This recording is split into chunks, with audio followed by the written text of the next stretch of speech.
We live in very interesting times. Critical optimism, that was what we talked about. Yes, I made this slide for you.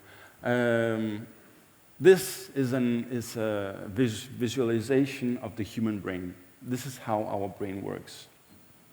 I made this slide because there are many different studies about this. I found one study from marketing and branding combined with neurology, and I trust them because these are people that want to sell you stuff, so they really want to know how it works.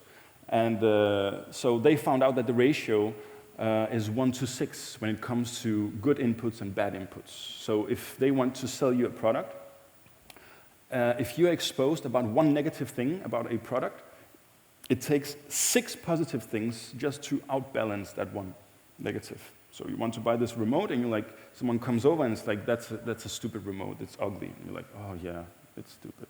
And then 6 people have to come over and, yeah, that's a cool remote. And then you're like, yeah, okay, that's cool, you know? So that process, and imagine like if our brains work like that, and they do because we are biological beings in a technological world. Our biology is not subject to the speeds of technology. Our brains have not changed that much since 10,000 years ago, the agricultural revolution, when society was designed to kill us almost. Everything could stab you or scratch you or bite you or whatever, you know. All the civilized people around you didn't really, you know, a lot of murder going on. But now the society is dramatically different. Everything is designed to not kill you as much as possible.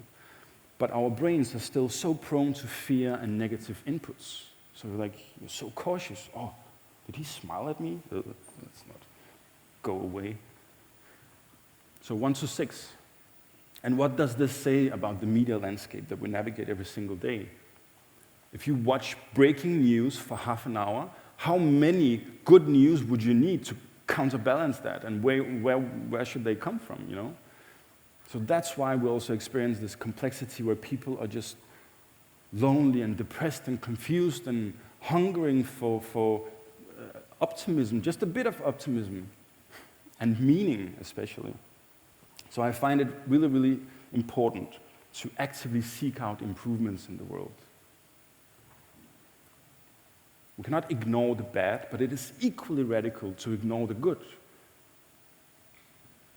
And critical to acknowledge the fact that things can be bad and improving at the same time. So just a few news from the past months that really, you know, that's pretty nice. We're fixing the ozone layer. That's great. We destroyed it. We're fixing it. But it does happen that the entire planet stands together when facing existential threats. You know, we have overcome many different challenges before. In Israel, they painted this more or less functional synthetic human heart made out of human cells.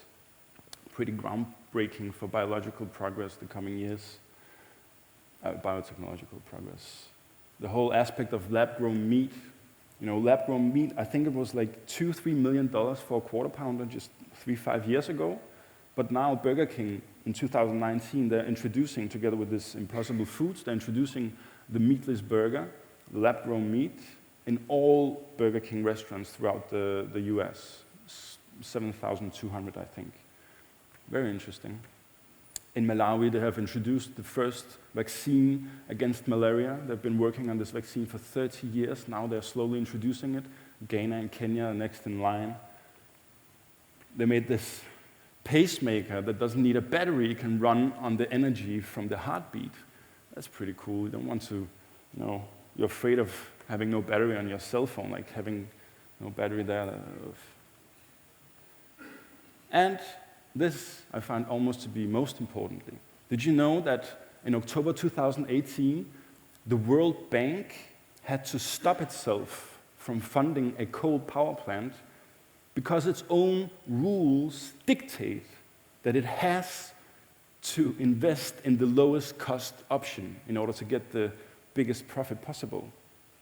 And as of October 2018, the lowest cost option are renewable energy. Renewable energies. So from now on, the World Bank has to invest in renewable energy instead of fossil fuels. This is the Achilles heel of profit-maximizing mentality. So the mentality is changing. And if the World Bank does this, oh, they will come running very soon. That's where we are right now, at the brink to something dramatic and exciting. So to round off, I would just encourage you to think of this, that in the palm of your hand, you have the smartphone, and you have access to the entire world. And if you find something to be optimistic about, then share it. Share it to inspire others. We need this.